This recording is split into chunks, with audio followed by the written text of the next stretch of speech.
Hi friends, అందరికీ welcome to Lucky's world. ఈరోజైతే మా అమ్మ వాళ్ళు ఇంటికి వచ్చారు, మా ఇంటికి. ఈరోజైతే చేపలు తీసుకొచ్చామండి. ఆ చేపలు మా అమ్మ చేస్తుంది, బయట క్లీన్ చేస్తున్నారు. ఈలోపు అయితే నేను చేపలు వండడానికి ప్రిపేర్ చేస్తున్నానండి. అదేంటంటే చింతపండు నానబెట్టాను, అలాగే అల్లం, వెల్లుల్లి, ఉల్లిపాయలు ముద్ద రుబ్బుకొని పెట్టుకున్నాను పక్కన. అలాగే టమాటాలు కూడా ముద్ద రుబ్బుకున్నానండి, అవి కూడా పక్కన పెట్టుకున్నాను. ఇప్పుడైతే స్టవ్ పైన కళాయి పెట్టుకుని కళాయిలో ఆయిల్ వేసి ఉల్లిపాయ ముద్ద అయితే వేగనిచ్చుకుంటున్నాను. ఇది పచ్చివాసన పోయేంత వరకు మూత పెట్టి మగ్గనిచ్చుకోవాలండి. ఇది మగ్గుతున్నప్పుడే కొద్దిగా కరివేపాకు వేసుకొని మంచిగా కలుపుకోవాలండి. మంచి సువాసన వస్తుంది.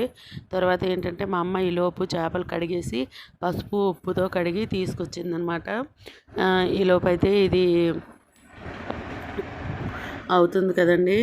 ఇప్పుడైతే పచ్చివాసన పోయింది. నేను టమాటా గుజ్జు కూడా వేసేసి మంచిగా కలుపుకొని మూత పెట్టేసి కాసేపు మగ్గనిచ్చిన తర్వాత కొద్దిగా ఉప్పు, పసుపు కూడా వేసేసి మంచిగా